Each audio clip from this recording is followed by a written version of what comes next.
about to storm here. All right. Hello. Welcome to Plots and Politics. My name is Corinne Straight. I am here with Sarah Blessing.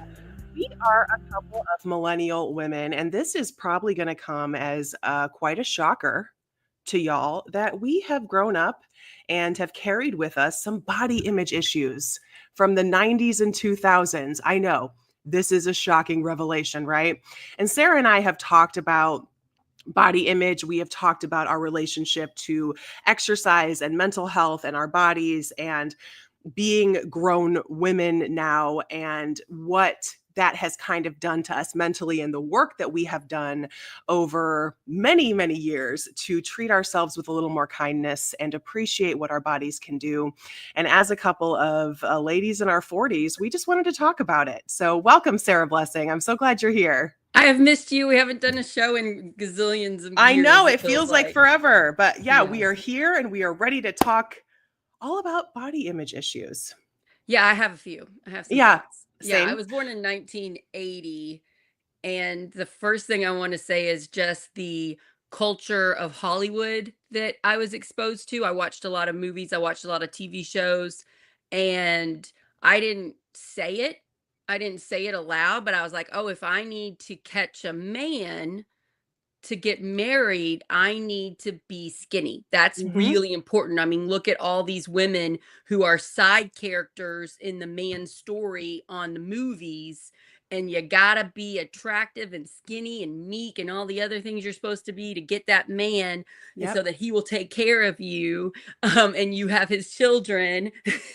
And he won't So leave you and because hopefully if he you, won't leave me and I'll yep. stay skinny. Yeah, so it wasn't like they said that explicitly. It was just of hundreds and hundreds and thousands of hours of watching our culture and what was expected of women. I was like, "Oh, I'm figuring this out. I should be skinny Yeah. to get a man." Yes. Same. And I remember one of the early kind of things that got into my head was hearing different women talk about another woman who had let themselves go. Oh yeah, let themselves Right? go. Yeah, She yeah, let yeah. herself go. She let herself go. Oh, look what she's done. Of course he cheated on her. She let herself go. And that was very internalized to me. Same. That was my biggest fear. Did people warn you about the freshman 15 when you went away to Oh, college? I mean, it was a real thing. I It heard was, it I heard yeah. it like hundreds and hundreds of times. And I did legit gain 15 pounds when I went to Bloomington my freshman year. And do you know why we do that? Well, well, I thought, and I think part of it was this. This was before I started working out. I thought it was because I was eating much fattier foods at Bloomington, and I do think that was part of it. I had a meal plan. I didn't know how to get. I wasn't like a. I didn't know how to get the right foods that didn't have. I was getting like grilled cheeses and stuff with a lot of fat in them and high caloric food. Yeah. So I think that's why I got it. And Um, I think that was the message that we were supposed to take away as young women going off to college. But there has been really interesting, scientific data that has come out about women's life cycles, and between the ages of like 16 and 24, I think women start to gain more fat around their middles and their reproductive organs for protection. And so so we can that have children. yes. And so it's a very natural thing that happens for women when they are at that age. And because we never understood that, because nobody knew, because the flip side of this is that the men do it too. It Yeah. happens to boys too. If y'all look at boys, and I'm saying boys, I mean, they are young men, but 18, 19, 20, 21, when they start to, their metabolism starts to slow just a tiny little bit, and the testosterone is going, they are bulking up with muscle and with fat. But it's never seen as a bad thing for them. It's seen as them becoming a man, right? Right. But for Right. us, We're we're supposed warned. to look Watch exactly the out. same Watch as out. You're when going we to were get the freshman 16. 15, Yep. As which if I it's did a get. And moral failing. I did freak out and I I did freaked out start too. exercising more. I freaked out. I didn't. I certainly. I will never say that I had a full on eating disorder, but I certainly had disordered eating. I would say very dangerous relationships with food, and, go through periods of restriction and binge. And that was kind of because it was really posed as like a moral failing. Like, look at these girls going off. They're out of control. They're drinking. I was not a drinker in college. That certainly was not where my calories were coming from. And I don't even think my diet changed that much. I think it's just a biological thing that But you're 6 foot. I You're am. you're built differently than the typical woman. Hmm. So you are also dealing with you're so much taller than most women, and you're not teeny tiny real thin. No. So not And the even not the when model 6 foot. No, and even when I was more of a stick, um, I didn't like myself then either because I didn't have any boobs. I didn't have any shape. I didn't have and so it was, yeah, it really did a number on me. Wow. And there are so many different content creators that are exploring this now on social media, kind of talking about what the media did to us in the 90s and the 2000s. I mean, I really hate this term, but it was called heroin chic. Do you remember that? Where the Kate Mosses of the world were just these absolute rail thin um, women who were not allowed to take in calories, who were not allowed to gain any weight, and that when they're put on the cover of the magazine as like the ideal, that really messes with your head. Yeah, and they're airbrushed to look perfect. They don't look as good as they do on those covers or in the Mm-mm. movies or whatever. That's something that has definitely messed with my head because growing up, it's just I'm never good enough. I'm Yeah, never skinny enough, or I don't have the right shape. In and I, looking back, sort of looked like the people that they want you to look like. yeah, Looking back, I've been told I look like a Barbie. In my head, no, I don't. I'm yeah, a size 8, 10, 12, whatever. I fluctuate all around. I'm never a 0 or a 2 or whatever you're supposed to be. So sometimes people would comment, like, I should be so happy with my body.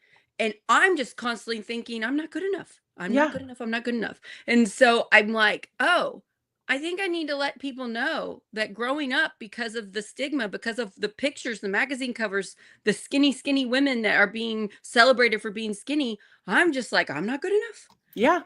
enough. And I want to put up, can I put up this picture of you, Sarah? Yes, which With one your you putting up? baby? The Yes, let's talk about that for a holding the minute. baby? So this is the skinniest I've been as an adult. This is when I got divorced. Micah, my 15-year-old, was 2 at the time. And I was told when I was going through the divorce, lucky me, I was going to be on a divorce diet. I'm so lucky. I'm going to lose weight. I'll lose my baby fat from That is having such a Micah. trope, right? Like the And divorce I was diet or like, like revenge body. and having severe anxiety and can't sleep and can barely eat because I'm so stressed with going through this divorce with a child, and we were amicably figuring out custody and everything. I was so stressed, I got down to 122. I'm 5'8". I was gonna say, and you need to say how you're also not a short person. I'm So 5'8". yeah, I used to be taller. I don't know how tall I was then. So I weigh between 150 and 160 now. I've been told by my doctor that's a healthy weight for me. So I try to stay between 150 and 160. This is me at 122. I've yeah, lost muscle. I have lost yes. muscle here. You can see it in your arms compared to how your arms I look like have barely now. any boobs. You can see ribs. Mm, And in my brain, I still wasn't skinny enough. I'm going on the divorce diet. This is great. I had to have a teacher friend, pull me aside and say, "You've lost too much weight. You need to stop what you're doing. You're losing muscle." And then he yep. would bring me a snack at school, and that snapped me out of it. My mom Hmm. was worried about me being too skinny. I didn't listen to her. No. But most people just told me I looked great. I was on the divorce diet. So I'm thankful for the people that did say Sarah, because when I looked in the mirror, I still saw I could lose more. Yep. I could lose more. And I now I look at me and I'm like, I can't believe I did that to myself. Like, I can't believe I got, like, my neck and my face it hmm looks different than I look now. So yeah, thanks for putting that up. This that's this Well, and to think of how you look at yourself versus how somebody else looks at yourself. And there were probably so many people who saw you at this time period and were so envious Oh and yeah. wanted to be you. And that is where the complete disassociation between outward physical appearance and mental anguish, we completely separate it. I remember there's a beautiful documentary that aired on PBS many years ago about people who were pursuing assisted dying. They were, terminal people who were choosing to end their life, people with ALS, people with terminal cancer. And this woman who had been dealing with terminal cancer for a couple of years obviously had lost a ton of weight. And she said, it's the hardest thing for me when I go to the grocery and run into an old friend and they tell me how great I look because I'm so thin. And she said, I kick myself for every single time in my life I have ever said that to someone. I have ever looked at someone's body in the grocery or out at the park and said, oh my gosh, you're so thin. You look so great. She said, we have to stop saying that to people because we have no idea why they have lost Some weight. of them are thin because they're sick. They're sick. And you obviously were ill. I And was having extreme anxiety and going through so much judgment from being a young mom divorcing the dad. Like the amount of judgment I got during oh that yeah. time period was insane. I don't think I've ever been so judged in my life. And they didn't know what was going on with Mm-mm. my personal life and why I was choosing to divorce. And, uh, and I needed help. Yep. And I didn't know the term anxiety. I didn't know it back then. This was 2012-ish. I didn't know anxiety until later on. That I just, again, divorce diet, lucky me. Yeah. And that's my sister went through something similar when she got divorced. And I remember I was going to meet her somewhere and she she called me and she said, I'm sorry, I have to stop at Panera. I saw myself in the mirror this morning and I said, go eat a damn bagel. So she she went through something similar and it was the outward reflection of what was happening internally. It was an extreme period of emotional and mental distress that you could see outward. And for her to get praised Yeah, I got like a lot of that, praise. yeah, there was some diet challenge like happening at her work at the time that she was not participating in, but people thought that she was, and they were praising her. And that's really, really that what that does to your head. Yeah, the amount of praise I get when I look like I've lost weight is hard.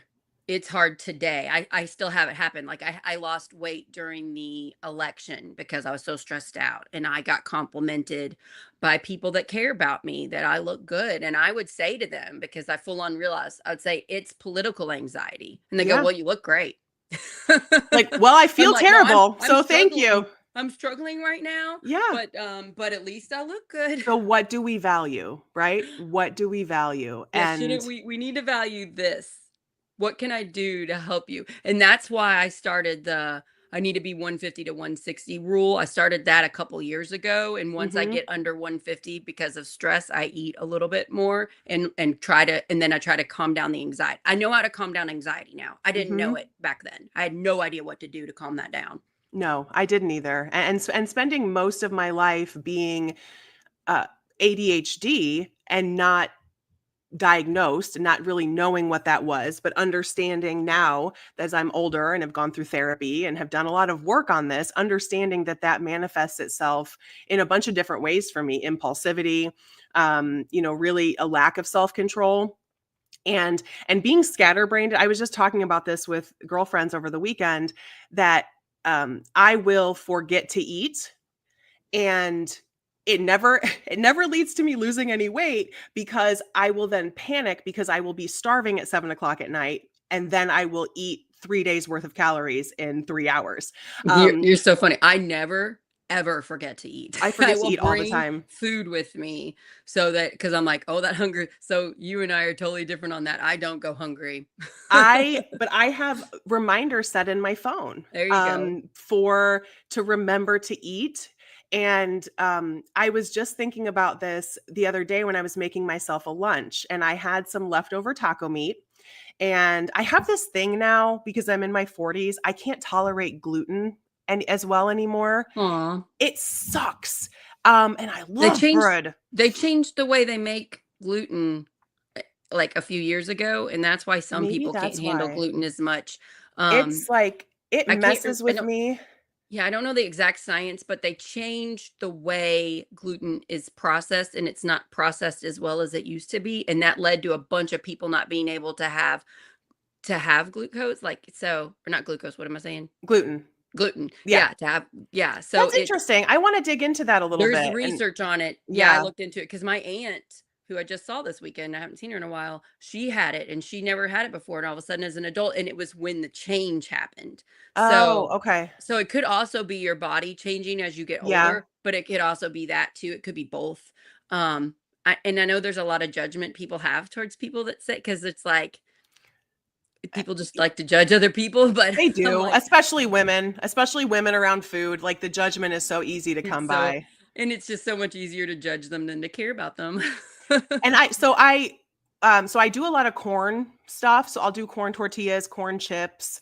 I have some gluten-free bread that I bust out every once in a while when I I definitely go, and maybe somebody can relate to this. I definitely go through periods where I'm like, if I don't have a piece of peanut butter toast, I might pass away.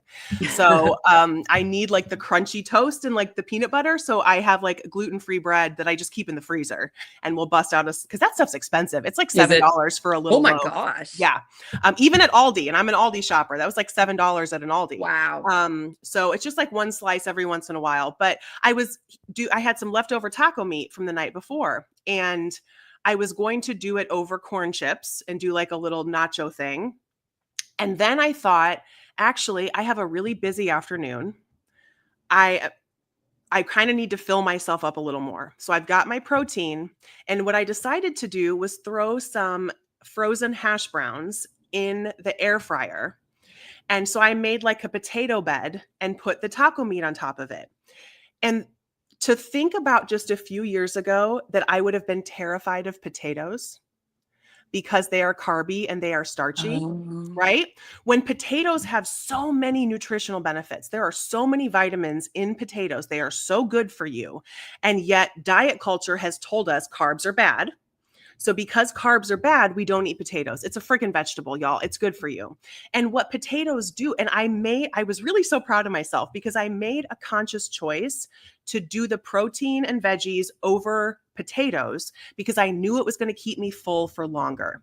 And I needed something to keep me full for a little longer because I had a really busy afternoon. And Yeah. so to make that conscious decision to know that the potatoes is going to fill me up for longer than the tortilla chips, and any caloric fear that I would have had about potatoes didn't exist anymore because I now understand that if I had gone for the chips or I had gone for lettuce because I wanted a taco salad, I would have been hungrier sooner and most likely would have eaten more calories than were in the freaking potatoes in the first place. So if you're listening to this and you're like, wow, I can't believe everything that's going through Corinne's head with her food choices, this is what we do to ourselves. We do this. And you're telling us a good thing. You're learning to eat better to keep yourself full longer. And that's smart. You're right. If you eat a salad, you're going to be hungry faster. I am too. Most of us, a lot of us, the things that go on in our brain to decide what we're eating, it's something a lot of us don't admit, but I do it. I'm very aware of what am I putting on my sandwich? How much am I eating? Is it gonna, and I'm weighing myself every day. And it's not that I don't eat yummy food that's not great for me. I do that all the time, but I'm very aware if I do it in this meal, I'm not going to do it in this meal or this meal or this meal. I'm only going to do it a couple times a week or something. Like just the calculations that we're putting in our head to keep ourselves the weight we want to be so that we don't feel bad about Yeah. ourselves. And And it's you just touched on something. You weigh yourself every day? I weigh myself every day. And I That do that. sounds like a nightmare. No, I do that to calm myself down.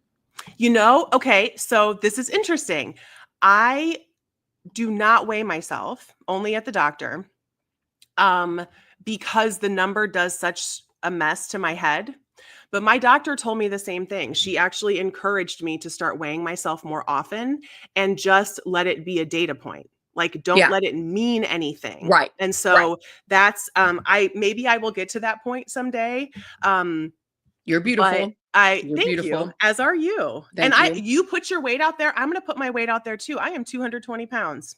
And What? Yeah, yeah, because you're so tall. That's amazing. You are and so badass. I am I'm also very muscly. I'm Yes. very strong. Yeah. So I do We're lift not doing an weights. arm wrestling competition. Oh no, I know who's gonna win. I would kick your butt. Yeah. Yeah, Yeah. I talked about my sister earlier. My sister's also the same size as me, and she and I have very similar workout routines. And every couple of years, we will arm wrestle. She hasn't beat me yet. Maybe the day will Ooh. come.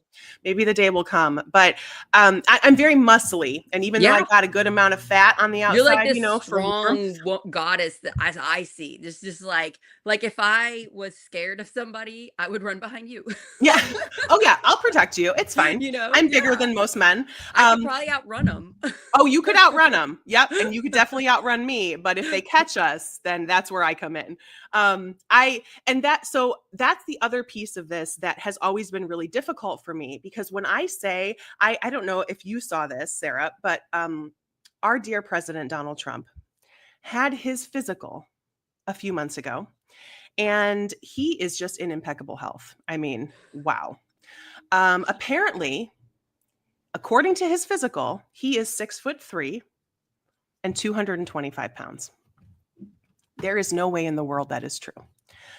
But aside from that, what I thought was apparent in that report going out and the way that the White House pushed out the press release was how important it is for people to believe that that is what he weighs. And so I actually did a social media video and I stood full body in front of the camera. And Oh, I I said, did see this one. yeah. And I said, President Trump, you have inspired me. This is 220 pounds. And the reason I did that, and I got so many comments from people who were shocked. Yeah, because most women Because don't say how much they weigh. they don't say how much they weigh. And we have a connotation of what 200 pounds means for some reason when you have no idea, again, on social media, you have no idea how tall I am. You have no idea. And I wear a size 12, 14, depending on the brand of the pants. And I'm about at 8'10". I wear a Yeah. size about 8'10". And so I have, even as I've gotten more muscly over the years, because I continue to lift weight. So I am building some muscle. I keep building muscle because that's really important for us as we get older. Especially as you get older. Yeah, yeah, yeah. We gotta keep up that muscle and our bone density and our joints, but And our balance, everything. And so the fact that I have maintained, even when I have gone smaller in clothes, my weight has stayed pretty much the same because you're getting more because muscle. muscular that. And so the fact that that shocked people really, really told me how much we need to talk about the number on the scale and how meaningless it is for many people. And like it's become a political issue a little bit too, and I think that's not good. It's never good when health becomes political. It's gone too far, and I don't want to say this in the wrong way, where it's just like we should accept all body types and we should never be judgmental. But we should also be like you should be mentally fit and you should be physically fit. Whatever that looks like for you, you do you. There's no judgment there. Mm-hmm. I think when we go so far as it's such a complicated issue. Like I don't even know how to say it right. But what do I want from everybody? I want everybody to be mentally healthy and physically healthy so that you live a long and happy life. Mm-hmm. And in our society, bad for you food is cheaper. It's easier to eat the bad for you food, which I would say the bad for you food's expensive now too, honestly. Yeah. But it's easier to not take care of your weight because you have to take time to work out or to buy the foods that are better for you. It's more expensive if you're getting stuff that's less processed. It's a whole complicated thing. Yeah. And I'm spending a lot of time thinking about it because I'm privileged and I can. And you can make different food choices and learn how to, you have the time to experiment. Yeah. I just care about the moms in my neighborhood that are too busy and they're doing too many things and they don't take time for their health. And it's Mhm. like, well, how can they? They're working multiple jobs, or they're working in homeschooling, or they're doing all of these things. How can they? Mhm. And that's what I don't like. I wish culturally it were more appropriate for women, especially mothers, to take time for their bodies, their mental health, their physical health. I just wish that that was culturally more of a thing. And when we look at, really how many hours people are working now compared to over, maybe in the late 90s, 80s, people are working more hours, people have multiple jobs. Our kids are busier than ever. Our kids are scheduled out the wazoo with all of their activities. So yeah, to find time to and I one of the phrases that I hate is like everybody has 24 hours in a day, like make time. I I hate hate that too. I hate that, right? No, That is don't be putting so judging me much of my judgment. time. Yeah, Exactly. so judgy. And also like to not realize the benefit of an extra hour of sleep Right. over time, that's going to do wonders for your mental health as well. So Girl, yeah, you could get up at 4 a.m. and go to the gym, but you could also get another hour and a half of sleep and probably eat better for the rest of that day because your brain is more rested. and I just admitted this on an episode last week with Ellen Kelly, who's a retired therapist, where I said I used to be addicted to working out. So I used to work out every day, no matter what, and I would sacrifice sleep. So I would get up at 3:30 in the morning to fit a workout in. And I don't do that anymore. I still work out 7 days a week if I can fit it in. I still do. But I don't work out when I'm sick. And I used to work out when I was sick. And I don't get up. I make sure I get enough sleep. So full on admitting, "Oh, I was addicted to the endorphins of working out." It was something I had to have, but whenever I was pregnant with, my twins, which were triplets, and one, baby Arwen died at week 29, um Baby Arwen, that's the cutest name. I know it was 3 A's, Arwen, Asher, Adeline. Adeline.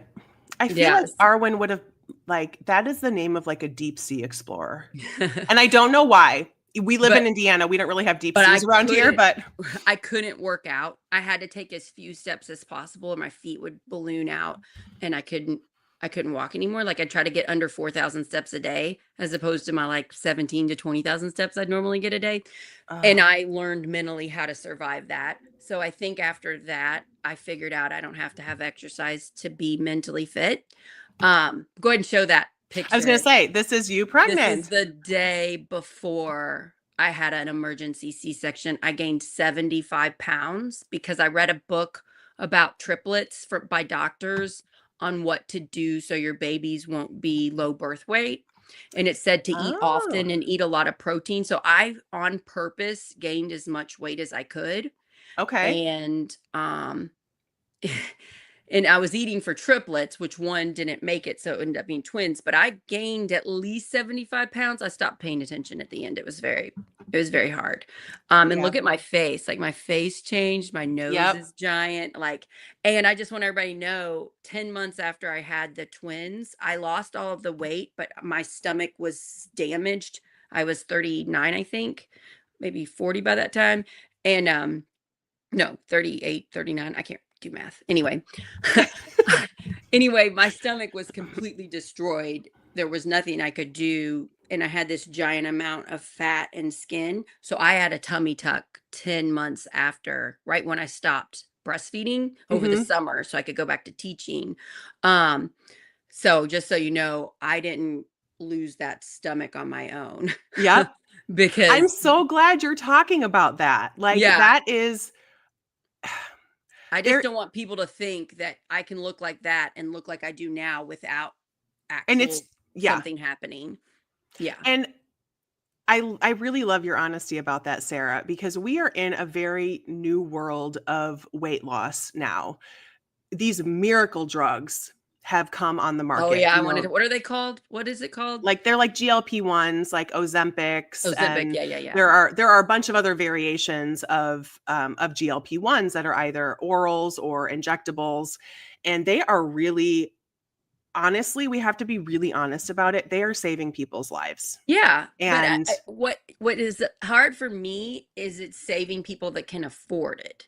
And I'm glad they're doing it. There's no judgment there. I'm meeting people and I'm like, they'll say they lost weight and some of them will say, "Well, I lost weight because I'm taking that drug like Ozempic." It's like mhm. another form of it.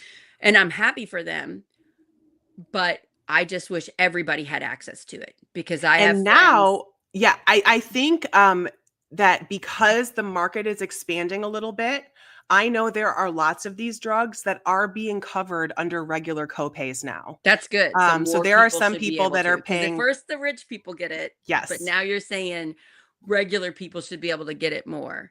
a lot of it because it's just expanding a little bit. And all the Um, research, at first we were like, this is going to mess you up. This is going to do terrible things to you. But it's really, we haven't really seen a lot of negatives. some people do experience side effects. I've known different people in my life who have taken it because they are diabetics, not specifically for. I mean, they have lost weight on it, but that wasn't their goal. It was to control diabetes or some diabetic issues or complications, and they've experienced side effects. Some people do, some people don't. But what I've seen, what we're also seeing is then it's like you're damned if you do and you're damned if you don't. The stigma is there, whether you choose to lose weight, choose to not lose weight, how you choose to lose it, how you Yeah, could, it's just so much judgment about so your own much. body, and it's And their body. yeah, Like, and it's like, what do you want me to do? I thought society wanted me to lose weight. and And but what's the right way? What is the right way? Like there is no right there way. is no right way. They're going to judge you no matter what you do. So they're going to Yeah. judge people that take Ozempic. They're going to judge people for not taking it. It's just, if we could just stop judging people for how they look. So me being this heavy, I couldn't lay flat on my back at night. I couldn't breathe. So Yep. I would go from one side and then go to the other side and then be Mhm. able to breathe. And then it was so hard to walk. It was so hard to do anything. That really gave me a lot more empathy for people that suffer with weight, Yep. that way too much. I am just like, your day-to-day life is so much harder. And even if when I was losing that weight, because after I had the twins, I looked terrible. I should have pulled up a picture. I guess I shouldn't call myself looking terrible, but once I had the twins, I looked like I was 9 months pregnant with one baby Yep. for a long time. And I got asked when I was due a lot. And I would just say, actually, I just had twins. It was triplets, but one didn't make it. And I just had twins and I gained this much weight so they wouldn't be low birth. Like I take the time to tell them. Yeah. And then they'd be like, oh, because I wasn't going to stand there and let them just say that to me. And Mhm. I wasn't going to, they weren't saying it to me to be mean. Yeah. Most of them, they just wanted to know when I was going to have the baby. And so I explained to them, just side note, don't talk about a person's weight, or if they don't talk about their weight or ask if they're pregnant, let them bring it up. Don't ever. Like Don't talk I about think somebody's that weight is unless something that we've it's your best friend and you talk about it every day or something. of all of the things that we have that may feel culturally that have gotten worse over the last several years. I think that's one thing that universally we are kind of all getting on board for. Yeah, we're figuring it That out. But that I is just had changing. I mean, this was 6 years ago Yeah, and I got it all the time. all the So time. yeah. Yep. So, but just having empathy for people, it's so easy to gain weight because that's like, when we were first human beings, we were scavenging and doing everything we can, and we're told to eat as much as possible so that we Mhm. don't die and starve. And so we really have to work for it, and to just have empathy and to realize their life is harder Yep. because they have all this extra weight, and to care about them. It's easier to judge. Caring hurts, but I know that I have a lot more empathy because I was that big, and Yep. life was very hard for me. The only thing I could do, my mom stepped in. My mom did so much to help me. The only thing I still did was I still made pancakes for my son, and I sat down in a chair over the oven, Yeah. And made over the pancakes. stove and did it. That Yeah. was your So exercise. You're like, this arm is gonna be ripped. I'm flipping life was spatula. so hard. It is. Yeah. Yeah. Yeah. Um, it's really, I mean, the learning how to be empathetic and learning how to, as a society, stop making a moral judgment on thinness or being overweight, or there is no morality tied to it, No. right? There is no moral failing. There is no failing of character. There is no moral greatness that is tied to thinness. And the fact that we do not understand, we don't have a full appreciation of genetics. We don't have a full appreciation of environment, and all of the things that play into what you look like. I mean, if you really dive into your family tree and you see where your people originated from, if you're originating from cold places, you are getting more fat on your body to keep yourself warm. It's easier for you to do.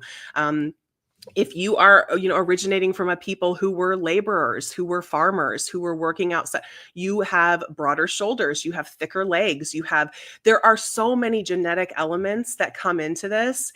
And I wanted to touch on BMI for a moment, because And that's body mass body index. mass index, I believe I was a freshman in high school. And Gavin is trying to give me a prop behind me here. This is my youngest child. It's not on the, there we go. There we go.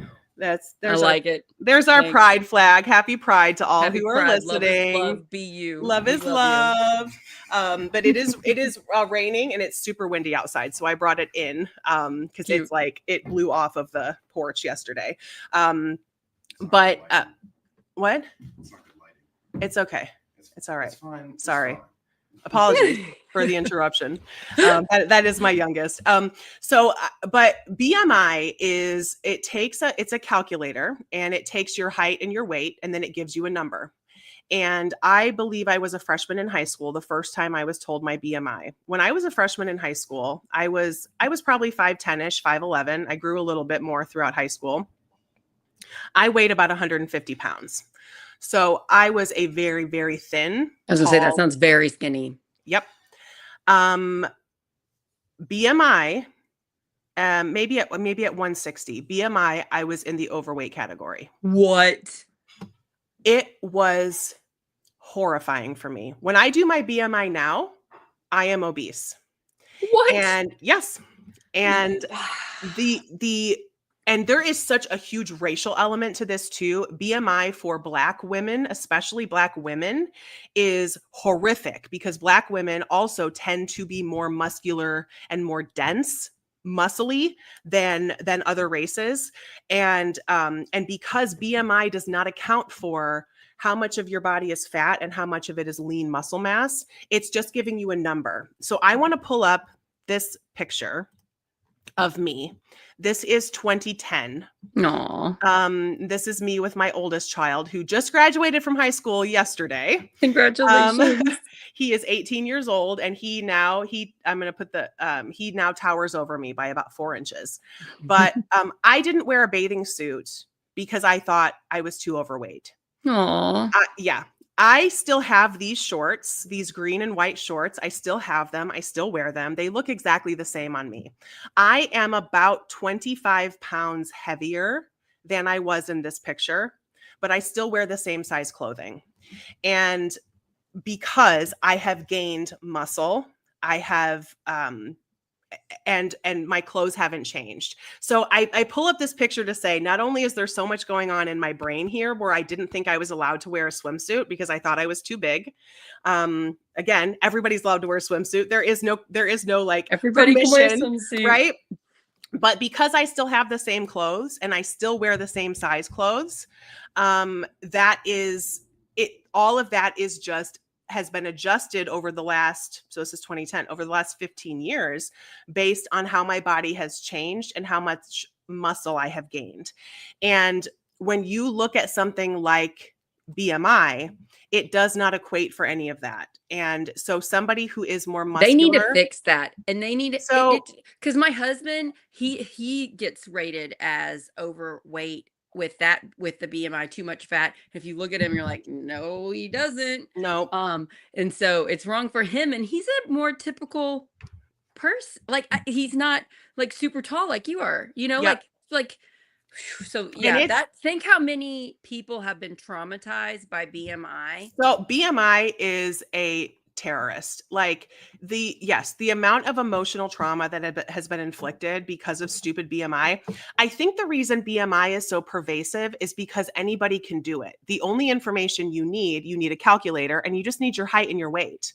So it's just two metrics. So on its surface, we should understand that when you are trying to measure somebody's health and you are only using two metrics, height and weight, it's not going to be accurate. We are all so much more complicated than that. So it's a flawed model on its surface. Yeah. So disregard that and learn Disregard about your BMI. own body. Learn about Yes. your own body. And there are Yeah. so many other calculators that you can do. You can do like a waist to height ratio that will kind of give you more proportion and give you a little bit of indication about how big your waist is in comparison to the rest of your body. Again, that's not perfect, but it's a different metric.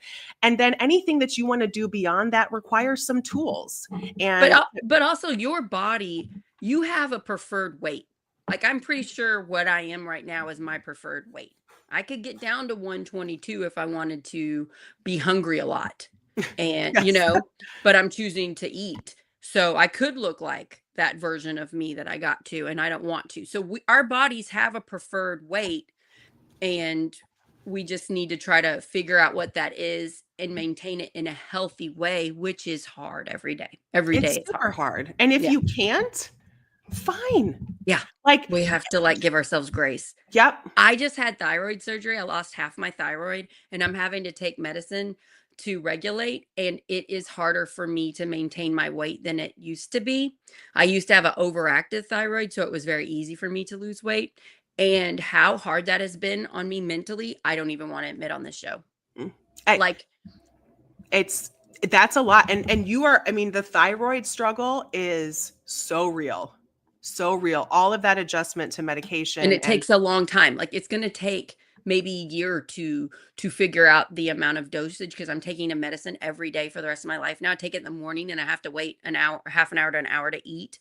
And I can tell it's messing with my mood and stuff. Like it's so weird, the thyroid and hormones. And so I'm trying to give myself grace while also trying to not freak out that it's harder for me to be the weight I want. And like I'm just trying to be honest with everybody.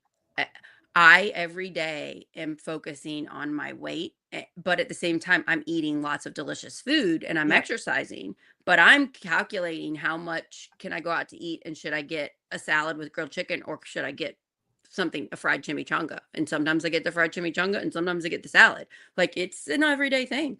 I'm And like, and that like training is so baked in to your brain.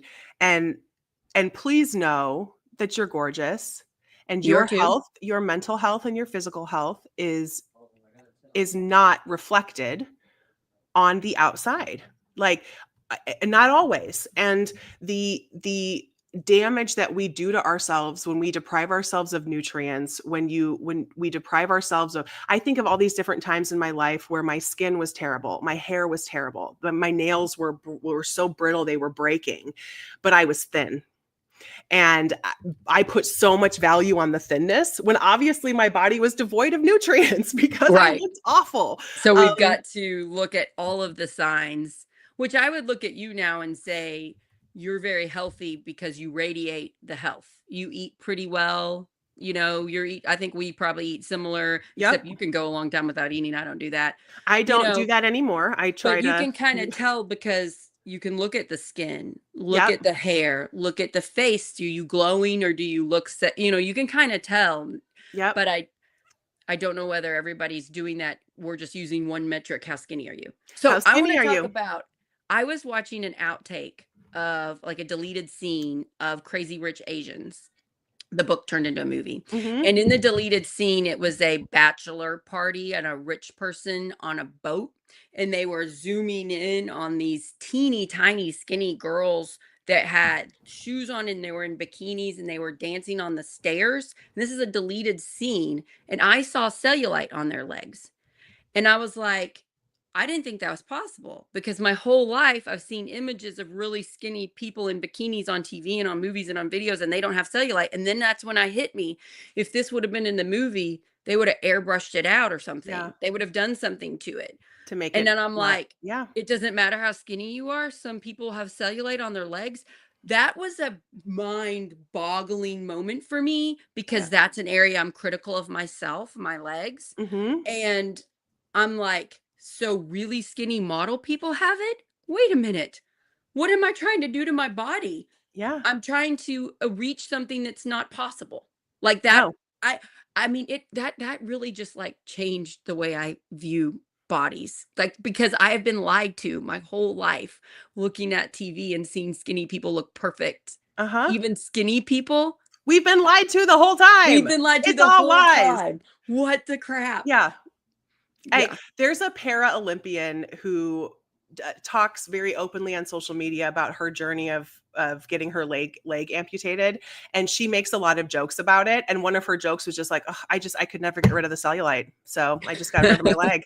And it was like, it's really funny because like that's literally what it would take if you don't want the cellulite. Like, and she was like a peak athlete in top performance, like, and she still had cellulite, and she's like, "Well, just We got to are get rid of my so leg." lied Like, to about we are so lied to. what we're supposed to reach, what women are supposed to reach to be the perfect woman is not attainable, and we have just been so lied to.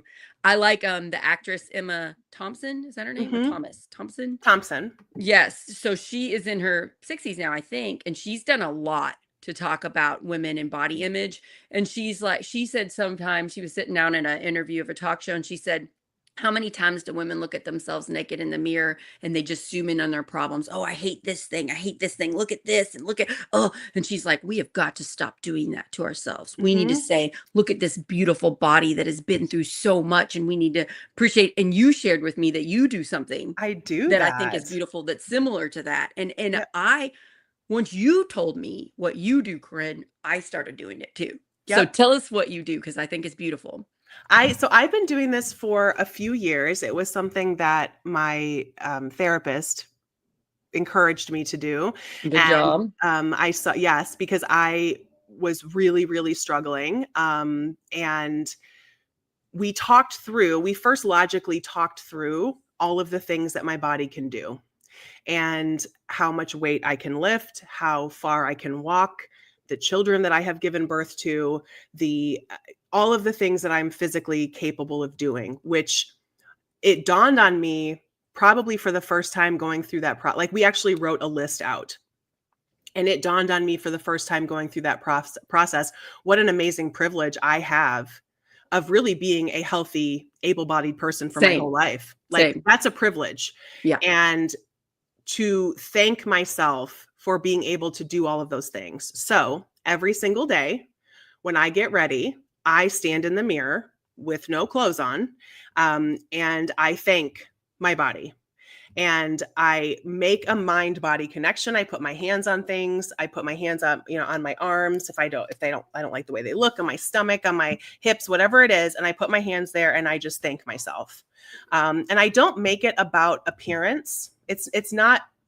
For me, it's not about needing it to be beautiful. The beautiful part of it is not, I've learned how much the beautiful part is not relevant. That's not important.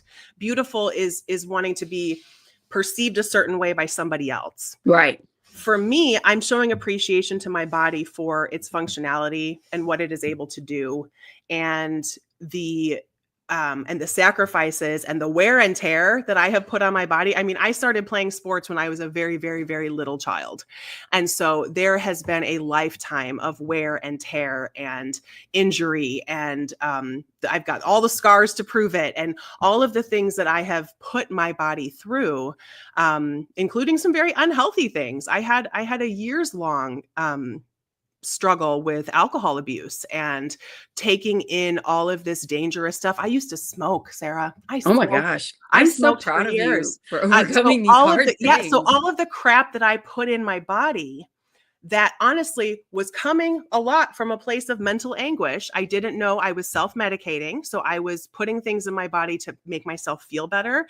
And so when I stand in the mirror in 2025 and I thank my body for what it does, it completely has changed my perspective, completely changed my perspective. And it doesn't mean I don't have moments of putting on a certain outfit and not liking how it looks, or catching myself in a picture and not being crazy about how I look in the photo.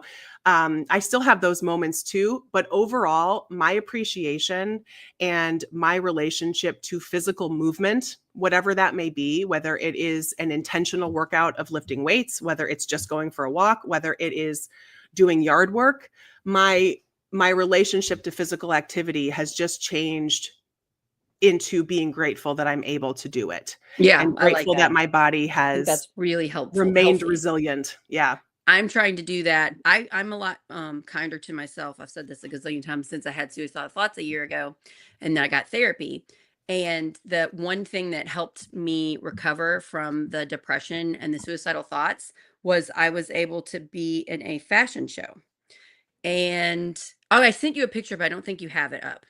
I don't know if you can find it. If you want to look for it for a minute, I sent it to you. And I think I emailed it to you too, but maybe I didn't. But anyway, I was able to do a fashion show because the Harrison County Arts was doing a fundraiser, and it was a fashion show fundraiser, and they needed one extra model. And I had went ahead and asked and said I'd be a model, but I asked too late. But they saw that I'd asked on Instagram, so they reached out 2 days before the fashion show and asked me if I could come in the next day for a fitting and then do the fashion show on the Saturday. And I was like, this is the best thing that's ever happened to me. I would never have asked before the suicidal thoughts. I kind of got braver. And I was like, this is great because it's normal people getting to be in a fashion show. Some of my friends were in it the year before. This was the second time they were doing it. And so I knew it was normal people, and I am a normal person. And I was like, this is great. I can act like a model. I know I'm not, but I can act like one. So I get there, and I'm with everybody, and I get several people saying, "Oh, thank God you actually look like a model." And I'm like, "No, wait. The amazing thing about this is that it's regular people being models."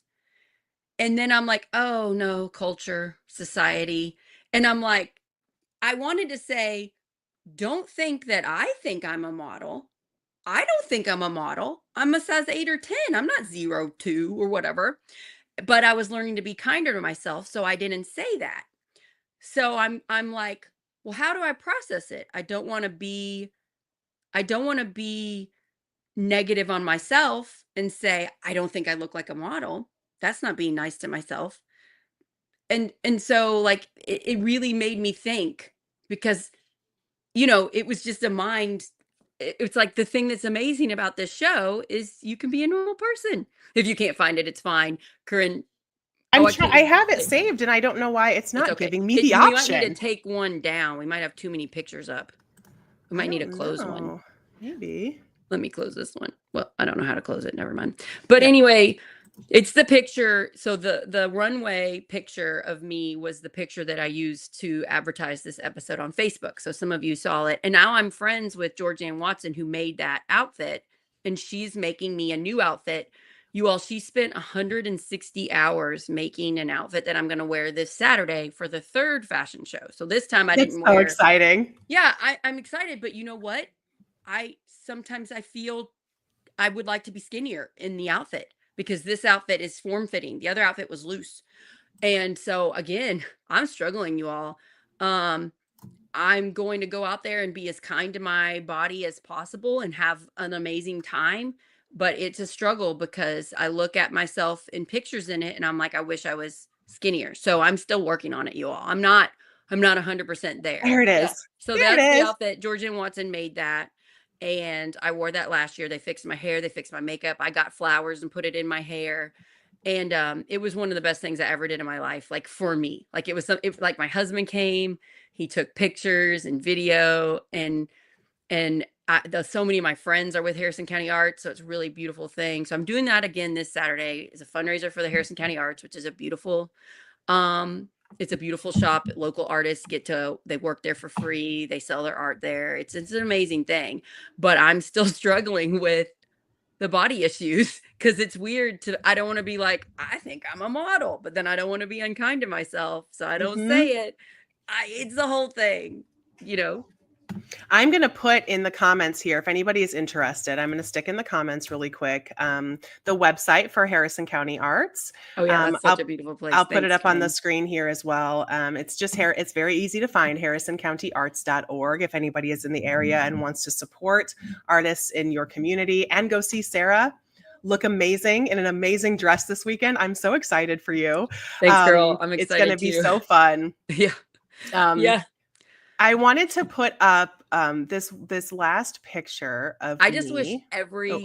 I wish every person could get to be a model in a fashion show.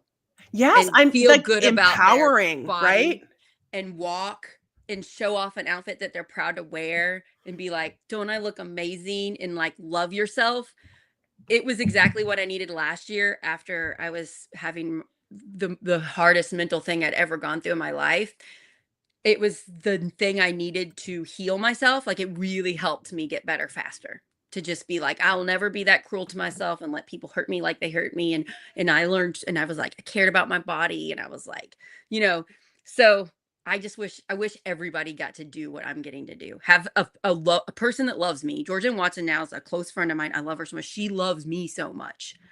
And to have someone that loves me make an outfit for me. Mm-hmm. I wish you got to do that, Corinne. I mean, the number of hours that she put into the outfit, and 160. mind blowing. And like, her contribution, her personal skill and talent and passion is art. And so she's creating art that you are wearing, and then she's going to be 70 in a couple weeks. And she said this is her birthday present. She said me getting to wear it and walk down is her birthday. Like, it does her good. And I'm like, but you're doing me good. So we're both helping each other. And she's made me 2 outfits already that for political events that I've worn.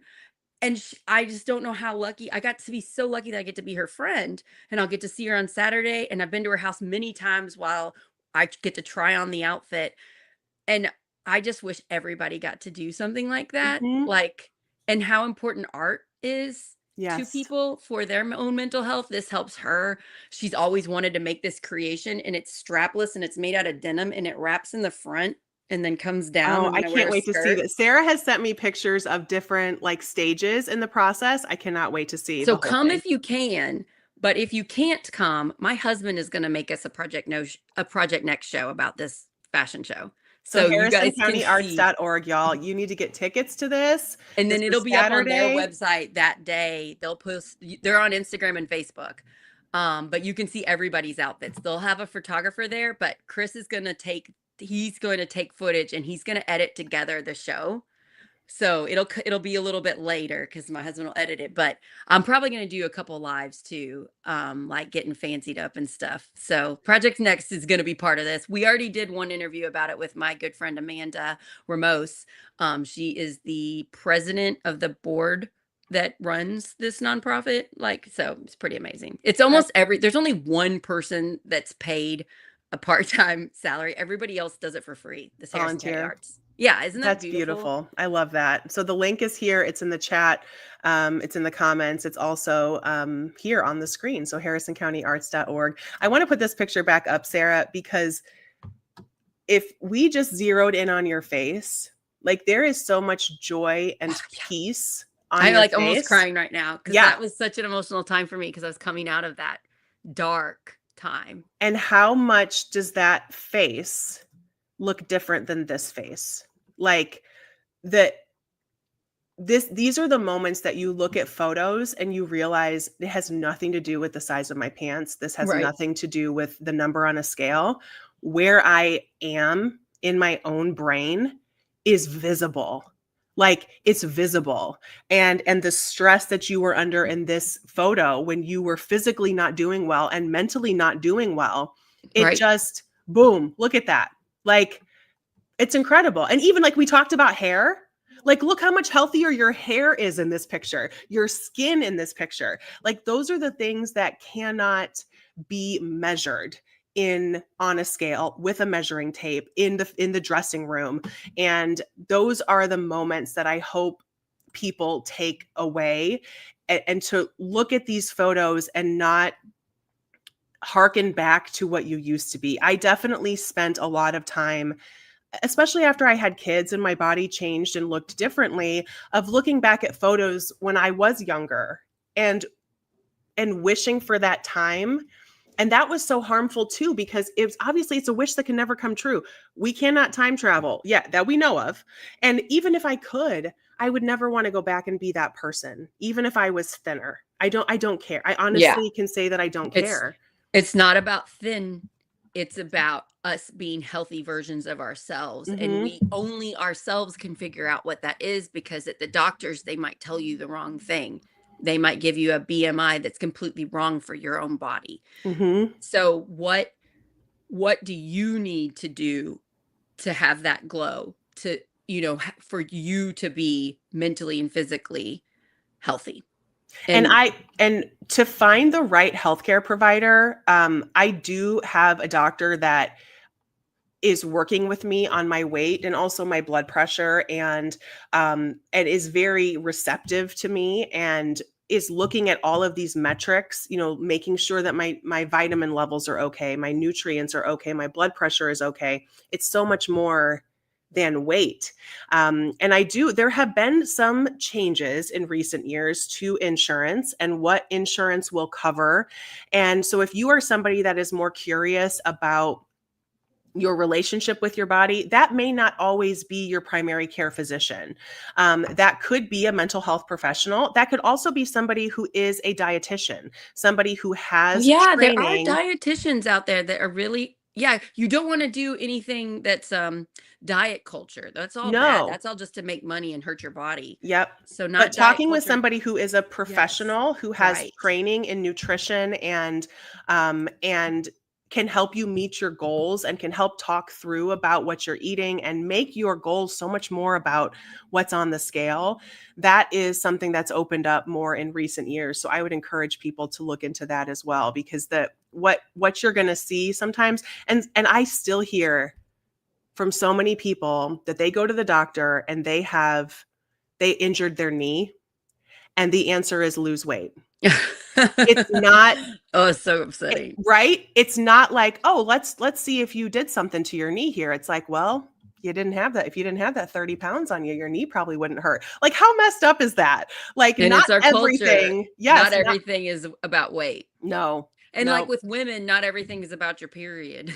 And like if you can have kids or not. That's always really like extra important. And I'm like, is it? Like, so your knee hurts? Is that because you're about to start your period? Like, no, it's because my knee hurts. It's not because I'm fat and I'm about to start my period. No, my knee hurts. Moody because I'm going through a lot and I'm really stressed out in my life and I need some help.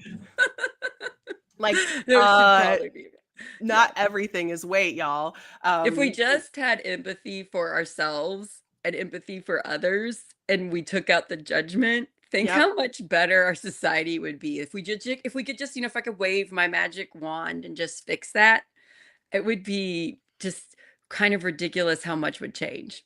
And how much would change if everybody was able to recognize that physical activity is more for our mental health than for our physical health, and what that would do to, and whatever that joyful movement is.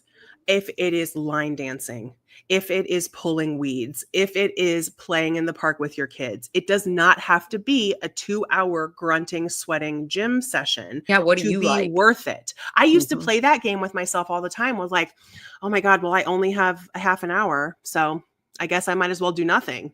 Instead of like, I only have a half an hour, so let me get in a 20-minute workout so I can jump in the shower. Let me do something to raise my heart rate and sweat for a few minutes. Like it's like a zero-sum game sometimes. The mental benefits are so huge. It's going to be so much more important. There are some people that don't get the endorphins that you get from working out like that, and I feel really bad for those people because I get a lot of pleasure from working out. And some people do and some people don't. And then also not everybody can work out. Yep. And it's really hard on people. So again, don't judge the way people look. Not everybody can work out. and not everybody's bodies. Like a lot of times, if you're like going through some sort of cancer treatment or something, and it makes you retain fluid or whatever, it's just you don't know what that person is going through. So maybe don't comment on their size, and maybe just care about them. Yeah. It's harder than you think, because Yes. we have been judged. You have been Mhm. judged. I have been judged. Our society, women, everybody is judged about their weight. It's such a giant thing. If we can stop the stigma and just care about people, which I think we are getting, but then we're also getting young women on Instagram, our teenage girls on Instagram getting very messed up by what the Instagram algorithm is promoting. So we get Mhm. both. Yep. It's like we are evolving and getting better. Like you're saying, there's a lot of content creators talking about it, and I think that's great. But then we still have the bad stuff. And they're all, Yeah. think about how much money people make on the diet culture, the pills and the stuff like that. And there's really a lot of bad things out there that hurt your body. And the idea, and we're seeing it, a lot come from the administration that is in DC right now, where everything is about anti-science and kind of pro this health and wellness industry. And it's a zero-sum game to them. And because of how the human brain works, we want to believe what is good and what is bad. So if we are told the pharmaceutical industry is bad and the wellness industry is good, and the pharmaceutical industry just wants your money and the wellness industry wants you to be well, that is absolutely not true. And I shared this stat on our show, our new Project Next new weekly show, y'all, which is Who's Left This Week, hosted by Scott Aaron Rogers on Sunday mornings. We are live every Sunday morning at 10:30. He has 10:30 Eastern time. He has a rotating group of panelists. And one of my favorite stats that I shared over the weekend was that in 2023, the pharmaceutical industry was worth about $1.3 trillion. In 2023, the health and wellness industry was 6.6 trillion. I did not know that. Wow. Yep. So there And is not saying there money to isn't be some, this is where it made. gets confusing. Some of those products might help you some, but a Some of lot, them are and good, some some of of them them are don't. bad. So, And yep. so it's not pharmaceuticals bad. No, some pharmaceuticals are bad and some are good. And wellness, some of that stuff is good and some of that stuff is bad. It's not, and so because it's not black and white issue, it's so much harder. But that is shocking. But to So many say, people are like, to profiting. say your doctor is telling you that they are sick so they can make money off of pharmaceuticals. So don't listen to your doctor, but hey, come listen to me and I have these supplements to sell you. That are natural That is quote unquote good and your and doctor cost is a ton bad. of money. Again, is exploiting our inability as humans to appreciate nuance and gray area. Yeah. And so I And mean, we're just so desperate to be thinner. We're so yep. desperate. We think that's going to lead to happiness when it doesn't. If you're not happy when your weight now, you're not going to be happy in your weight, you know. And so we're told these things and we're needing, and they're telling you, if you want us to not judge you, be skinnier. And so you're listening to the culture and being Yep. like, well, I guess I better take this wellness product to make Mm-hmm. me skinnier. And then they're just making money off of you. I mean, 6 trillion. 6 trillion, y'all. It's that's so much money. I can't even yep. fathom it. And yes, of course, the pharmaceutical industry, yes, they make money on us too. It's not, again, it's not an either or. It's not a black or white. It is just, you have to always question the motives. Always question the motives. Who is there to make money? Who is there to exploit my lack of knowledge about nutrition and how food is made? And if you can exploit my lack of knowledge and tell me that I am fat because I shop at Walmart, then I need to go shop somewhere else and spend way more money, then somebody else again is profiting off of that. So it's, if you can just focus on taking care of yourself and doing what is best for yourself by whatever your means and capabilities and schedule allows, then all of us could be so much kinder and more compassionate. Everybody that's listening to this, I want you to give yourself like 10 compliments. I want you to give yourself 10 things that you love about yourself. And they can be anything, but include some of them, your appearance, and do what Corinne does and what I'm trying to do. We're not supposed to look perfect. It's unattainable and it's unrealistic. And usually a good partner, if you have a partner, they love you, you know, and if they don't, they're telling you should look a certain way. I'm not a big fan of that partner. And just love yourself, you all. Love Mhm. yourself. And when you can love yourself better, it's easier for you to love others and accept others things that you might be judgmental about before. Yeah. Yeah. Yep. Yeah. But thanks for doing this with me. I feel like we Yeah, had a really good body therapy issue, like talk, you and know? I mean, the fact that we are, in our 40s and have gone through such, really toxic environments around diet culture and fatness and again, the moral attachment to all of these things. And we did all of that before social media. Like that was just like magazines at the grocery checkout that did And a number now on us. it's hard. I feel like it's harder for women, especially women on social media, getting the feeds of the diet culture stuff. I Hmm. feel like it's even harder. So if you have a teenage daughter or whatever, just get their Instagram out and scroll through it and see what type of ads they're getting. Look Yep. and see what they're being fed because we know it's not just who you're following. They feed you stuff. They give you stuff. They And give you and just check and see what it is and just check and see where your kid's head is at. And it doesn't have to be a daughter. It affects guys too. oh yeah. See where their head is at with weight because even though you might be pretty body positive, the culture isn't that we're No. around. And we all know, I mean, and that's been true since we were kids and before we were kids is your peers and society is always going to have a disproportionate influence on your children than their parents are. Yeah, my And parents never once said anything negative about my weight. So mhm, all of this was nothing from my it all parents. came from the outside. And I will say I had an opportunity to sit around and have a lunch when we were traveling for a percussion competition, sit around and have a lunch with with my sons and a bunch of their friends. And the conversation got there about eating and body, and to hear how this generation talks about it, they are so much more aware. They That's good. understand the damage that has been done.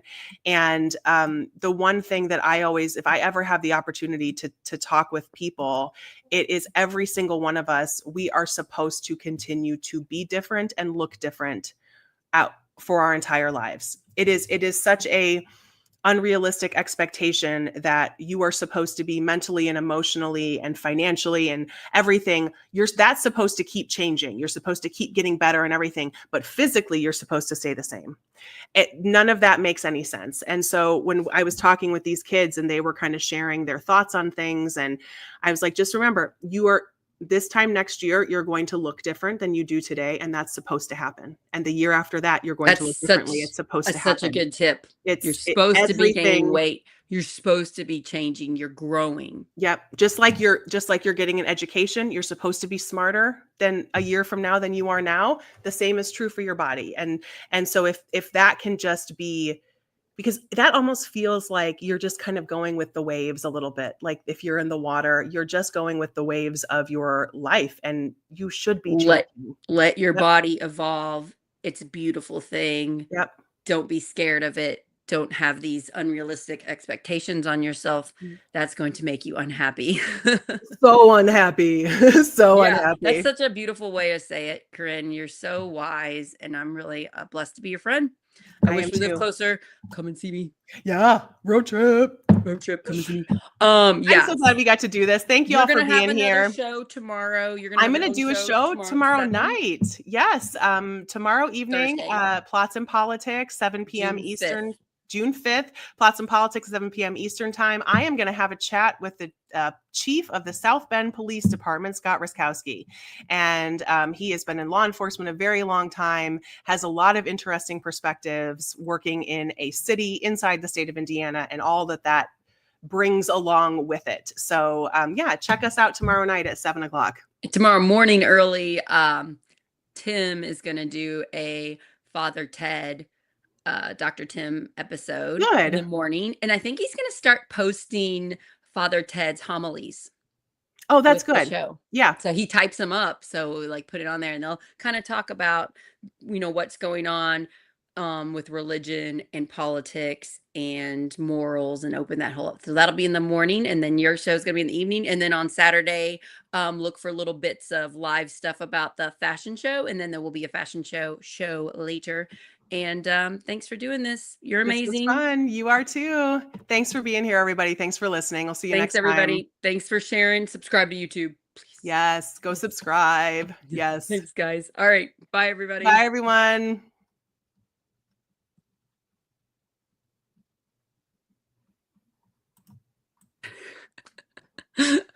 Is it still live? Yes. Did you end it?